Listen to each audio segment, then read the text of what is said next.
terima kasih sudah mengklik video aku, video yang gabut ini. Nggak tahu, aku nggak ada kerjaan, terus aku di sini mau bercerita tentang kisah Nabi Adam alaihi wasallam. Nah, aku tuh kalau gabut nggak ada kerjaan, aku tuh bisa baca gitu loh, buku dongeng, cerita rakyat seperti itu, kisah 25 Nabi, tapi itu belum tuntas. Yuk langsung saja ya, kisah Nabi Adam alaihi wasallam. Nah, sebelum Allah menciptakan alam semesta seperti langit, bumi, dan segala isinya seperti gunung, laut, tumbuhan, hewan, binatang, dan matahari sebagai sumber panas dan bulan sebagai penerang malam, langit dan bumi itu diciptakan Allah dalam waktu 6 hari atau masa. Wah, cepat ya. Sedangkan 1 hari masa di sisi Tuhan sama dengan 1000 tahun di perhitungan manusia. Buset, 1000 tahun. Jika Allah menghendaki segala sesuatu itu cukup nggak bilang sih, cukup suatu berfirman, jadilah. Maka jadilah apa yang diinginkan Allah. Demikianlah dalam beberapa hari saja Allah sudah bisa menciptakan alam semesta ini dengan beberapa hari saja. Tetapi menurut perhitungan manusia itu jutaan tahun. Oh ya. Nah, jika tidak heran, itu para ilmuwan menemukan sebuah fosil itu berumur jutaan tahun. Itu tidak usah heran gitu loh, tidak usah terkejut gitu. Asal mula malaikat. Sesudah Allah menciptakan langit, bumi, dan segala isinya, Allah menciptakan makhluk yang bernama malaikat. Nah, malaikat ini diciptakan dari nur atau cahaya. Malaikat diciptakan sebagai makhluk yang tunduk kepada Allah dan senantiasa berbakti kepada Allah. Malaikat ini sama sekali tidak durhaka kepada Allah. Nah, si malaikat ini tidak mempunyai nafsu, tidak makan, tidak minum, dan tidak tidur, dan tidak melakukan perbuatan dosa. Waduh, suci banget. Malaikat ini tidak berjenis laki-laki dan tidak berjenis perempuan. Terus berjenis apa no? Malaikat tinggal dia mempunyai alam sendiri, yaitu alam gaib yang tidak bisa dilihat oleh manusia. Wow. Selanjutnya, jin dan iblis. Jin dan iblis diciptakan dari api yang sangat panas. Jin ini mempunyai jenis kelamin laki-laki dan perempuan. Jin ini juga ada yang patuh kepada Allah dan ada juga yang ingkar kepada Allah. Jin yang membangkang perintah Allah dan ingkar kepada Allah itu disebut setan atau iblis. Iblis dan keturunannya ini adalah makhluk yang paling jahat dan tidak ada kebaikannya sama sekali. Wah, pekerjaan iblis dan setan itu menggoda manusia agar dia tersesat dan jatuh dalam lembah dosa. Iblis itu mempunyai permintaannya kepada Allah untuk hidup lebih lama hingga akhir kiamat. Nah, itu dikabulkan sama Allah. Sebab dahulu itu iblis adalah makhluk yang pernah sempat patuh kepada Allah gitu. Terus kenapa Allah mengizinkan iblis untuk hidup lebih lama hingga hari kiamat? Dulu iblis itu pernah patuh kepada Allah. Itu sebagai bentuk balasan atas dulu itu iblis pernah patuh kepada Allah sebelum Nabi Adam diciptakan. Akan tetapi setelah Nabi Adam diciptakan oleh Allah, iblis menjadi makhluk yang paling membangkang perintahnya Allah. Maka iblis itu dikutuk dengan Allah dan diusir dari surganya Allah. Kelak, iblis dan setan akan dimasukkan ke nerakanya Allah bersama dengan orang-orang yang berdosa. Karena itu, iblis dan setan mencari teman sebanyak-banyaknya dari kalangan jin dan manusia agar menjadi penghuni neraka. Selanjutnya, asal mula Nabi Adam. Sesudah langit dan bumi, malaikat dan jin atau iblis diciptakan, maka Allah menciptakan makhluk yang diperintahkan untuk mengelola bumi. Hal itu diutarakan kepada malaikat. Aku akan menciptakan manusia untuk mengatur bumi.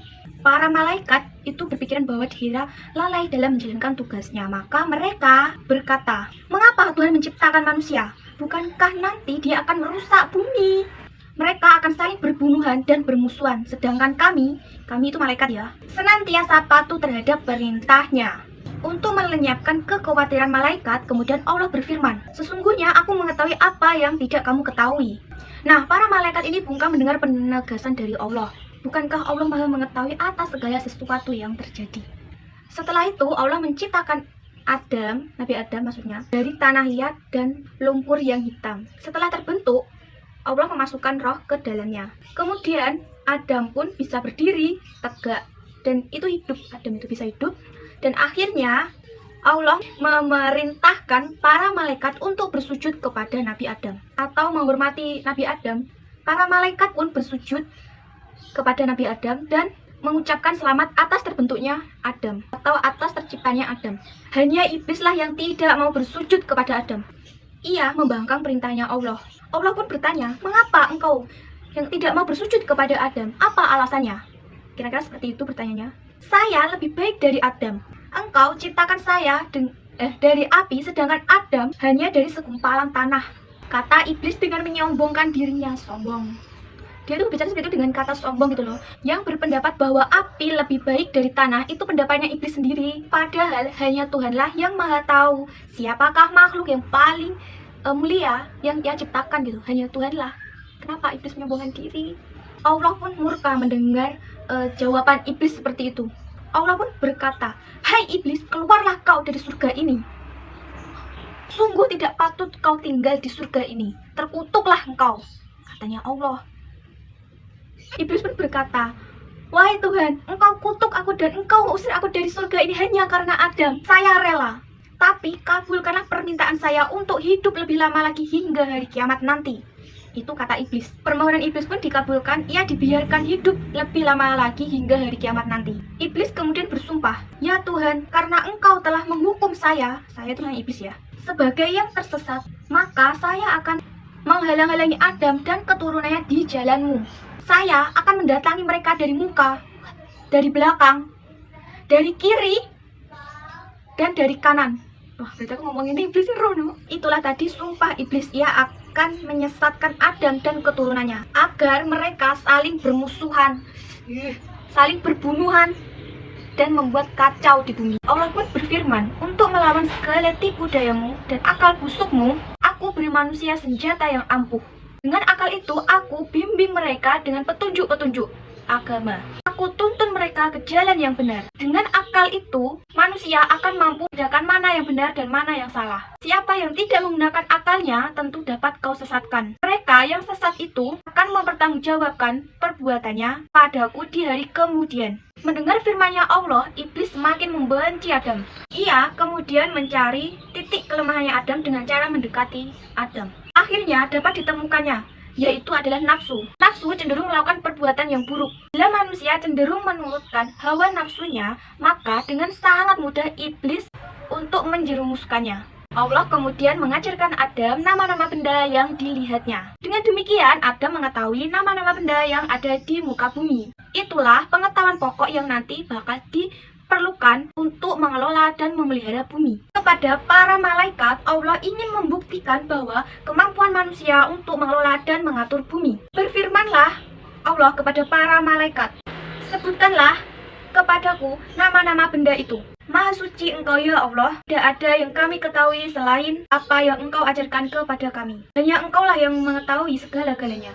Kata para malaikat dengan penuh takzim, hai Adam, beritahukanlah kepada mereka nama-nama benda itu, firman-Nya Allah. Dan kemudian menyebutkan nama-nama benda yang ia ketahui. Para malaikat pun kagum, dan mereka, para malaikat, memberi hormat sehormat-hormatnya kepada Adam. Bukankah sudah kukatakan, aku mengetahui rahasia langit dan bumi. Aku lebih mengetahui apa yang engkau tidak ketahui. Itu firman-Nya Allah. Firman-Nya Allah kepada para malaikat. Para malaikat pun memuja dan mengagungkan Allah. Mereka semakin menaruh hormat kepada Adam. Ternyata Adam lebih mengetahui apa yang belum mereka ketahui. Allah kemudian memberikan tempat untuk Adam, yaitu tempat yang paling nyaman, yaitu surga. Tempat itu sangatlah indah. Segala kebutuhan hidup sudah tersedia. Wah, kebun surga penuh dengan buah-buahan yang rasanya sangat lezat. Air sungainya pun sangat jernih dan berbau harum.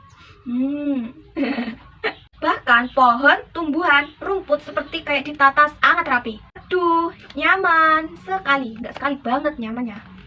Sebenarnya tempat itu sangatlah menyenangkan. Lalu Adam berkeliling ke kebun itu. Tetapi Adam merasa kesepian karena tidak mempunyai kawan atau teman.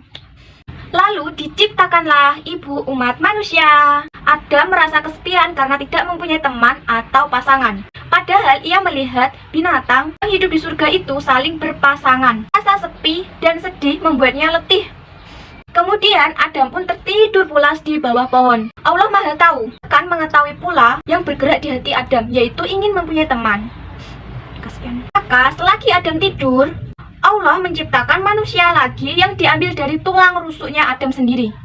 Manusia itu lain jenisnya dengan Adam. Ia adalah seorang wanita yang dinamakan Hawa. Ketika Adam bangun dari tidurnya, ia pun terkejut.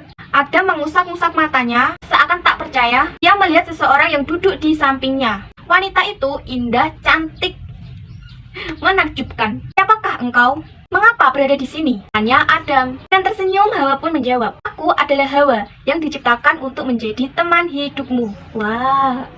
Betapa gembiranya Adam mendengar jawaban itu. Ia memuji dan bersyukur kepada Allah yang telah mengabulkan keinginannya, sehingga ia tidak merasa kesepian lagi.